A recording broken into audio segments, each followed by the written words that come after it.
Good morning students. बेटा आज हम करेंगे यूज ऑफ डायमेंशनल इक्वेशंस। जो डायमेंशनल इक्वेशंस हैं उसके क्या क्या यूज हो सकते हैं, ठीक है ना बेटा। तो यूज ऑफ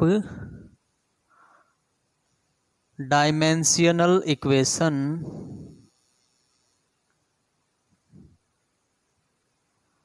क्या क्या यूज है भाई। Number 1, we can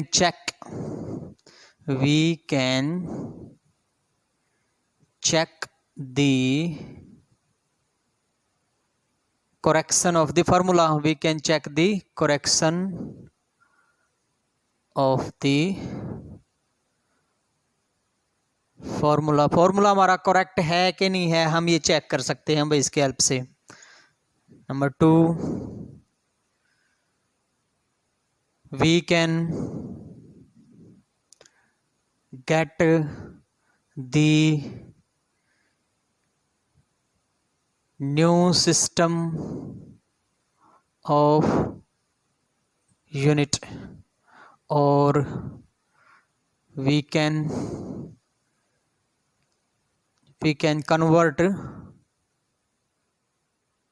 convert one system to other. तो हम एक सिस्टम को दूसरे सिस्टम में कन्वर्ट कर सकते हैं भाई, एक यूनिट के सिस्टम को दूसरे सिस्टम में कन्वर्ट कर सकते हैं, ठीक है ना। और we can find the dimensions of constant by the relations. We can find the dimensions of the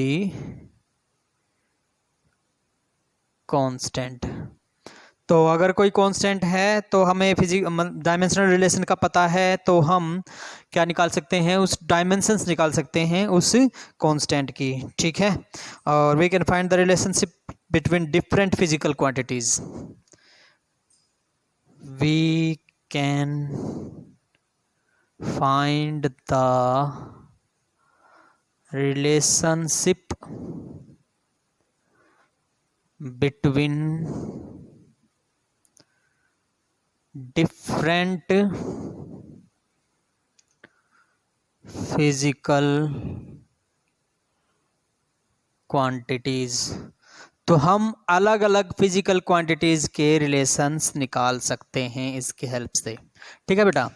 तो देखो डायमेंशंस अगर हमें पता है, डायमेंशनल फार्मूला अगर हमें पता है, तो उसके हेल्प से हम क्या क्या कर सकते हैं, करेक्शन चेक कर सकते हैं, फार्मूला हमारा करेक्ट है कि नहीं।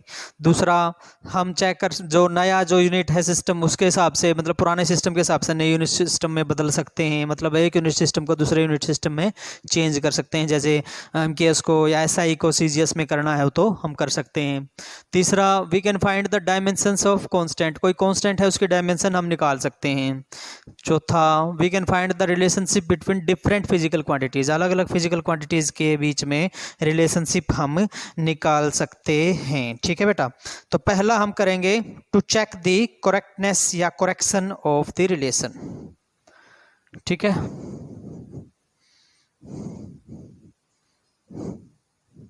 हमारा रिलेशन ठीक है कि गलत है, उसको हम इसके हेल्प से चेक करेंगे।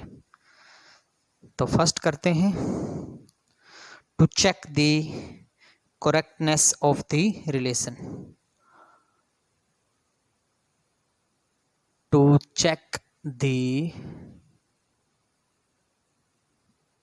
correctness of the relation, तो हम रिलेशन की करेक्टनेस को चेक करेंगे, ठीक है।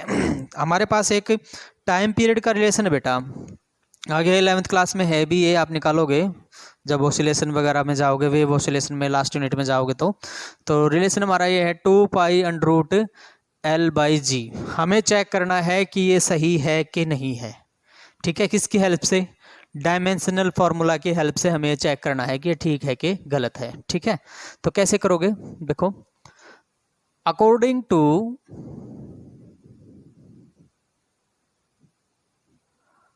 Principal of homogeneity, according to principle of homogeneity, दोनों तरफ जो डायमेंशंस हैं क्या होने चाहिए, सेम होने चाहिए। Dimensions should be same on both sides। तो दोनों तरफ डायमेंशंस क्या होने चाहिए बेटा, सेम होने चाहिए। ठीक है, तो डायमेंशन दोनों तरफ हम चेक करेंगे। इस तरफ के डायमेंशन क्या है भाई, m0 l0 t1, t वाले डायमेंशन तो ये हो गए। अब सेकंड जो डायमेंशन है वो देखो क्या है, 2 पाई के डायमेंशन नहीं होते, √l/g के डायमेंशन देखेंगे क्या आएंगे। ठीक है, 2 पाई के तो होता ही नहीं, √l के क्या हो जाएंगे, l वाले, और g है एक्सेलेरेशन ड्यू टू ग्रेविटी, उसके डायमेंशंस क्या होंगे, एक्सेलेरेशन वाले होंगे। तो ये होगा भाई हमारे पास l, मतलब पूरा ही लिख लो, m0 l1 t0, और g के क्या होंगे बेटा, g के डायमेंशन होंगे हमारे पास एक्सेलेरेशन वाले, और एक्सेलेरेशन क्या होता है, एक्सेलेरेशन होता है हमारे पास change in velocity with respect to time. तो a = dv/dt, तो एक्सेलेरेशन के डायमेंशन हमारे पास क्या हो जाएंगे, m0 l1 t-2। ठीक है, तो इसमें पुट कर दो m0 l1 t-2, l1 वाले कट गए, m0 कट गए, तो ऊपर जाएगा t-2 प्लस का हो जाएगा। तो इसके डायमेंशन हो गए भाई हमारे पास t-2, मतलब क्या आ गया, t आ गया। ठीक है ना, मतलब क्या आ गया हमारे पास, m0 l0 t आ गया भाई। तो इसका मतलब दोनों तरफ के डायमेंशंस क्या हैं, करेक्ट हैं। तो hence RHS, dimensions of RHS, dimensions of RHS is equal to dimensions of, ये LHS है, इस तरफ RHS होगा, LHS इज इक्वल टू हमारे पास क्या आएगा, डायमेंशंस ऑफ RHS। ठीक है, so the physical relation is dimensionally correct. तो इसका मतलब जो हमारा फिजिकल रिलेशन है वो क्या है, डायमेंशनली करेक्ट है। ठीक है, तो ये हमारा फिजिकल रिलेशन सही है। अगर दोनों तरफ के डायमेंशन सेम नहीं आते बेटा, तो ये फिजिकल रिलेशन क्या हो जाता, रॉन्ग हो जाता। अभी दोनों तरफ के डायमेंशन सही आए हैं, तो ये फिजिकल रिलेशन जो है हमारा वो क्या है, करेक्ट है। ठीक है, चलो नेक्स्ट है बेटा हमारा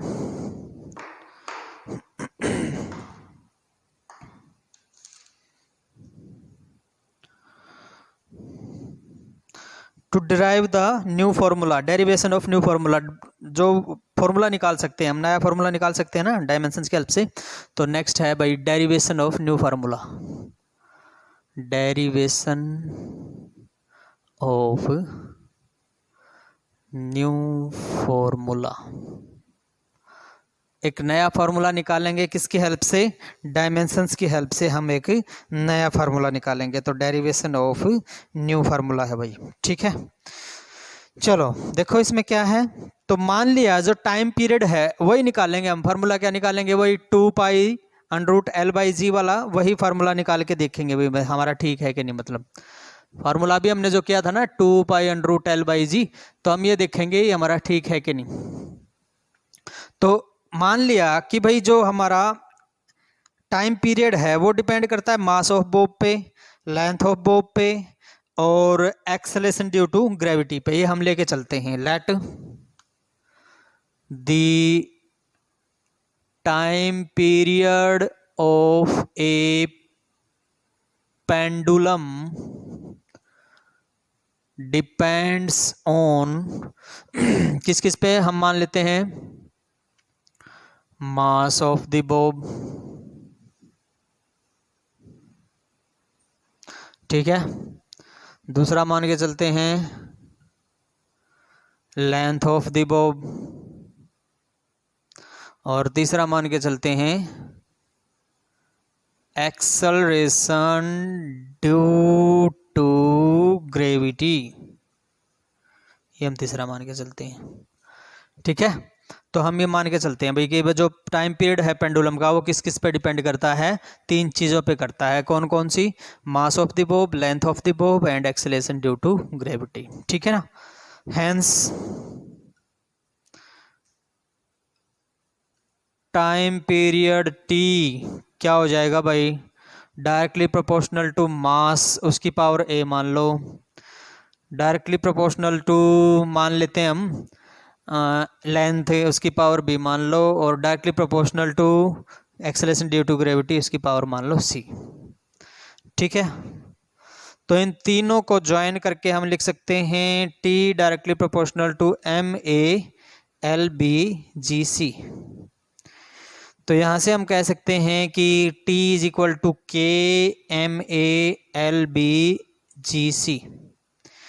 ठीक है बेटा, के तो कांस्टेंट है, इसके तो डायमेंशन होने नहीं, इन दूसरों के डायमेंशन निकाल लेते हैं।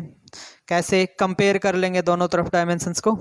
तो देखो, तो यहाँ पे हमारे पास आ गया भाई T इज इक्वल टू के, यहाँ पे M1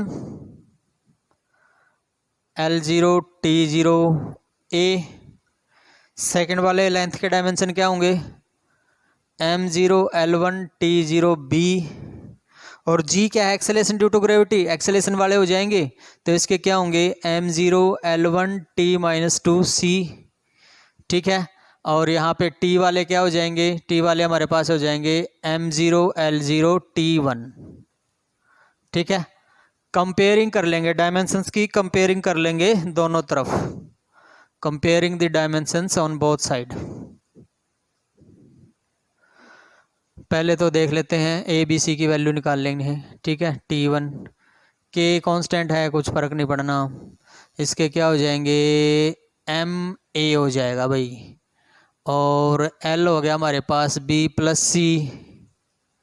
L हमारे पास क्या हो गया? B यहाँ से, C यहाँ से, और T हमारे पास -2C। ठीक है, करो कंपेयर, तो A की वैल्यू 0 आ गई। ऑन कंपेयरिंग A की वैल्यू 0 आ गई, B प्लस सी की वैल्यू क्या है भाई? ये भी 0 है, तो यहाँ से हमारे पास B की वैल्यू -C आ गई, और -2C की वैल्यू 1 है, तो इसका मतलब C की वैल्यू कितनी आ गई? -1/2। C की वैल्यू कितनी आ गई बेटा? -1/2। तो ये इसमें पुट करेंगे, ये इक्वेशन 1 मान लो, ये इक्वेशन 2 मान लो, और ये मान लो जैसे इक्वेशन 2, और ये मान लो इक्वेशन 3। तो from equation 2 and 3, from equation 2 and 3 we get, देखो 2 और 3 से पुट कर दो बेटा C की वैल्यू इसमें। B इज इक्वल टू हमारे पास क्या आ जाएगा? -1/2, मतलब B इज इक्वल टू क्या आ गया भाई? 1/2। तो B 1/2 आ गया। A की वैल्यू कितनी है? 0 है, B की वैल्यू 1/2 और C की वैल्यू -1/2। तो यहाँ से हमारे पास A की वैल्यू 0, B की वैल्यू 1/2 और C की वैल्यू -1/2 आ गई भाई हमारे पास। ठीक है ना, C की वैल्यू क्या आ गई? -1/2। तो अब फार्मूला निकल जाएगा इसके हेल्प से। कैसे करोगे?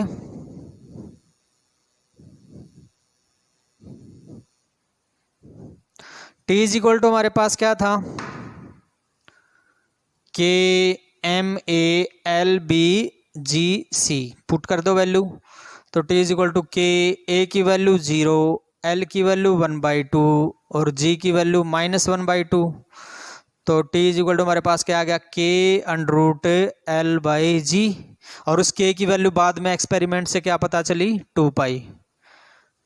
After doing many experiments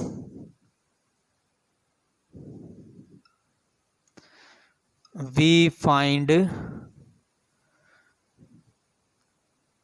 K is equal to 2π. So T is equal to 2π√L/G आ गया बेटा।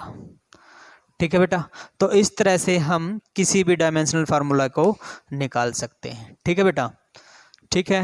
तो देखो शुरू से ही हमने क्या किया, ड्राइव किया नया फार्मूला। तो हमने लिया कि भाई कोई जैसे सिंपल पेंडुलम है, उसका टाइम पीरियड किन किन चीज़ों पे डिपेंड कर रहा है, उसके मास पे, लेंथ पे और एक्सेलेरेशन ड्यू टू ग्रेविटी पे। मास की पावर ए ले ली डायरेक्टली प्रोपोर्शनल, लेंथ की बी ले ली और जी की क्या ले ली, सी ले ली। ठीक है ना। तो डायरेक्टली प्रोपोर्शनलिटी का साइन हटाने के बाद यहाँ पे क्या आ गया, के आ गया भाई, के की वैल्यू आ गई। अब हमने किसका यूज़ किया, प्रिंसिपल ऑफ होमोजेनिटी का यूज़ किया। और according to principle of homogeneity क्या है भाई, तो दोनों तरफ जो डायमेंशंस क्या होने चाहिए, सेम होने चाहिए। इस तरफ के डायमेंशन तो ये हो गए, और जो ये सेकंड वाला इस तरफ के डायमेंशंस क्या आ गए हमारे पास, ये आ गए ए बी सी वाली टर्म।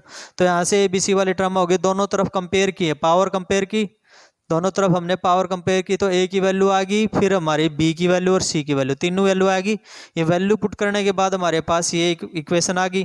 तो इसमें अच्छे तरह से वैल्यू पुट करने के बाद टी की वैल्यू हमारे पास क्या आ गई, टी इज इक्वल टू के अंडर रूट एल बाई जी। ठीक है। और बहुत सारे एक्सपेरिमेंट करने के बाद हमें के की वैल्यू कितनी मिली, 2 पाई मिली बेटा।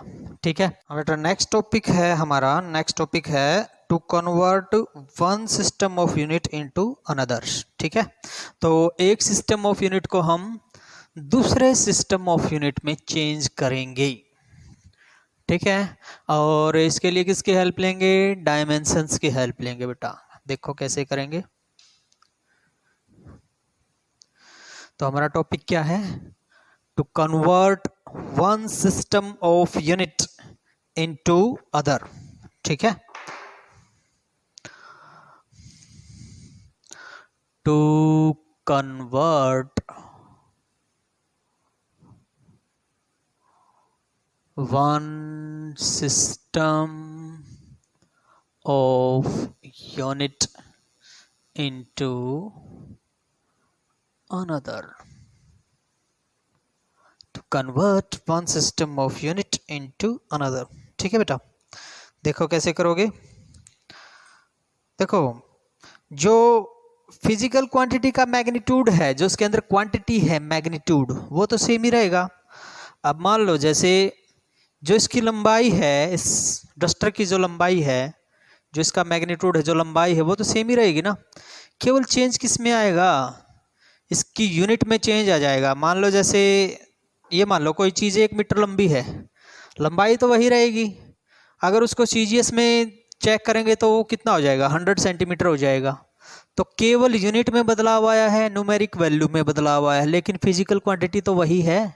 मतलब 1 मीटर जो फिजिकल क्वांटिटी, इतना जो डिस्टेंस है, चाहे मैं इसको मीटर में चेक करूं या सेंटीमीटर में, डिस्टेंस तो यही रहनी है। हाँ, सेंटीमीटर में चेक करने के बाद जो न्यूमेरिक वैल्यू है वो अलग हो जाएंगी।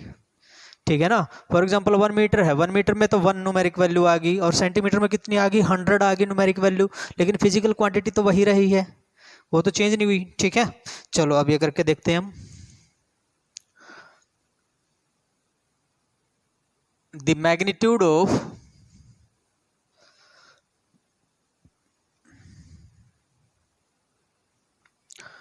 Physical quantity remain same. हम इसका यूज करेंगे कि जो फिजिकल क्वांटिटी है उसका मैग्नीट्यूड क्या रहता है, सेम रहता है बेटा। ठीक है। देखो कैसे। अब मान लो late n1 and u1, n1 and 2 be the numeric value of two systems respectively, and u1 u2 are their units, are their units। So Q is equal to हमारे पास n1 u1, और दूसरा क्या हो जाएगा, सेम रहेगा ना physical quantity, तो Q इज इक्वल टू हमारे पास n2 u2, which implies n1 u1 is equal to क्या हो जाएगा, n2 u2। ठीक है बेटा। तो हमारे पास n1 u1 और n2 u2 क्या हो जाएंगे, सेम हो जाएंगे। अब मान लो जो फंडामेंटल यूनिट्स हैं फर्स्ट वाली, वो हमने मान ली MA, LB और TC मान ली जैसे हमने, ठीक है ना। तो N1 इंटू पहले वाली जो फंडामेंटल यूनिट क्या है हमने मान ली M1A L1B और T1, या M1 L1 T1 मान ली ना, और उनकी डायमेंशंस क्या होगी ABC। अब डायमेंशंस तो सेम रहेंगी दोनों तरफ, है तो वही चीज़, फिजिकल क्वांटिटी तो एक जैसी है, तो डायमेंशंस तो सेम रहेंगी, केवल क्या चेंज होगी, जो फंडामेंटल यूनिट्स हैं वो चेंज हो जाएंगी। सेकंड में क्या आ जाएगा, N2 is equal to M2 L2 T2 और डायमेंशंस ABC। ठीक है बेटा।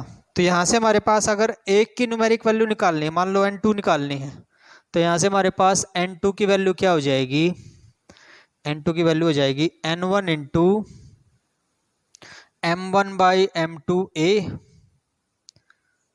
L1 बाई L2B और T1 बाई T2C। ठीक है बेटा। तो इस तरह से हम डायमेंशंस को चेंज करते हैं, एक मतलब यूनिट्स को चेंज करते हैं, ठीक है ना। SI को जैसे CGS में कर देंगे, CGS को SI में कर देंगे, ठीक है। तो हमें एक फिजिकल क्वांटिटी है, उसकी जो फिजिकल क्वांटिटी का मैग्नीट्यूड क्या रहेगा, सेम रहेगा, ये बात लेके चलते हैं हम। मान लिया N1 N2 न्यूमेरिक वैल्यू हैं दो यूनिट सिस्टम की उस फिजिकल क्वांटिटी के लिए, और U1 U2 उनकी क्या है, यूनिट्स हैं। तो फिजिकल क्वांटिटी तो सेम रहेगी, तो Q को हम N1 U1 में भी लिख सकते हैं, Q को N2 U2 में भी। इसका मतलब N1 U1 किसके इक्वल हो जाएगा, N2 U2 के। तो भाई फिजिकल क्वांटिटी हमारी सेम है, तो डायमेंशंस तो ABC सेम रहेगी, तो केवल चेंज किस में होगा, केवल चेंज जो है हमारा M1 L1 T1 और M2 L2 T2 यहाँ पे हो जाएगा।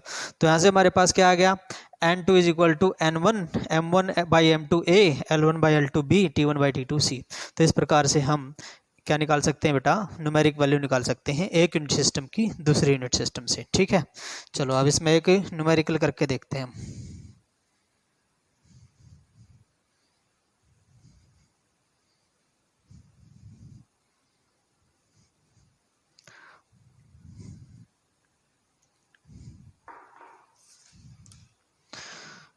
हाँ, न्यूमेरिकल में है भाई हमारे पास 1 अर्ग को कन्वर्ट करना है 1 जूल को कन्वर्ट करेंगे 1 अर्ग में, ठीक है ना।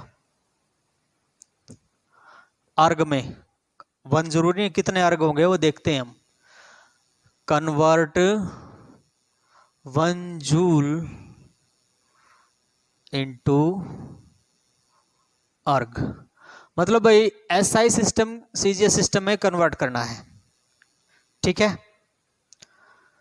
तो भाई मान लिया हमारे पास जो फिजिकल क्वांटिटी है SI सिस्टम के लिए Q1 इज इक्वल टू हमने मान लिया 1 है ना, N1 की वैल्यू 1 है, 1 इंटू U1 और Q इज इक्वल टू, और दूसरा CGS सिस्टम में Q इज इक्वल टू हमने मान लिया N इंटू U2, ठीक है। चलो अब U1 की वैल्यू कितनी होगी, U1 की वैल्यू होगी भाई M मास कितना है 1 किलोग्राम, इसकी पावर, ये जूल किसकी है, एनर्जी की है ना। एनर्जी के डायमेंशंस क्या होते हैं, एनर्जी के डायमेंशंस होते हैं M1 L2 T-2, ठीक है ना। एनर्जी के डायमेंशंस क्या होते हैं बेटा, फोर्स इंटू डिस्टेंस, फोर्स के क्या होते हैं M1 L1 T-2, तो इंटू डिस्टेंस मतलब L से और, तो M1 L2 T-2 हो जाएंगे, ठीक है। तो यहाँ से हमारे पास 1 किलोग्राम के लिए आ गया M1, फिर 1 मीटर M1 L2 और 1 सेकेंड -2, ठीक है। तो ये तो आ गया U1 के लिए। अब U2 की वैल्यू क्या हो जाएगी, N इंटू, N2 की बजाय N माना था, N into 1 gram 1 centimetre 1 second, ठीक है बेटा। चलो अब दोनों को कंपेयर करते हैं, तो हमारे पास क्या आ जाएगा 1 किलोग्राम 1 मीटर स्क्वायर 1 सेकेंड की पावर -2 इज इक्वल टू कितना आ गया भाई, ये आ गया हमारे पास इस तरफ वाला N इंटू 1 ग्राम 1 सेंटीमीटर और 1 सेकंड का -2। ठीक है, अब n की वैल्यू चाहिए, तो which implies n is equal to 1 kilogram divided by 1 gram, 1 metre divided by 1 centimetre, 1 second divided by 1 second. अब 1 किलोग्राम में कितने ग्राम होते हैं? 1000 ग्राम होते हैं। 1000 gram divided by gram, 1 gram. 100 centimetre divided by 1 centimetre, 1 second divided by 1 second. ठीक है, तो यहाँ से हमारे पास कितना आ गया? n इज इक्वल टू आ गया भाई 10⁻³ इंटू 10⁻⁴। ठीक है, ये तो कट ही गया, तो 10⁻⁷। Hence 1 joule is equal to 10⁻⁷ erg हो गया बेटा। तो यहाँ से हमारे पास क्या आ गया? 1 joule is equal to 10⁻⁷ args. ठीक है ना, आर्ग्स समझ में आया? ठीक है, चलो अब नेक्स्ट करते हैं भाई। अब बेटा एक क्वेश्चन और करके देखते हैं। हम करते हैं कि भाई 1 न्यूटन कितने डाइन के बराबर आएगा? ठीक है ना, 1 न्यूटन हाउ मैनी डाइन्स के बराबर आएगा भाई? ठीक है ना, अब न्यूटन किस में है? न्यूटन तो है किस में? एसआई सिस्टम में। और डाइन्स किस में है? फोर्स की यूनिट सीजीएस सिस्टम में। न्यूटन फोर्स की यूनिट एसआई सिस्टम में। तो डायमेंशंस ऑफ फोर्स हमारे पास क्या है? m1 l1 t-2। ठीक है, डायमेंशंस ऑफ फोर्स हमारे पास क्या है भाई? 1 1 -2 है ना, तो ये आ गया भाई।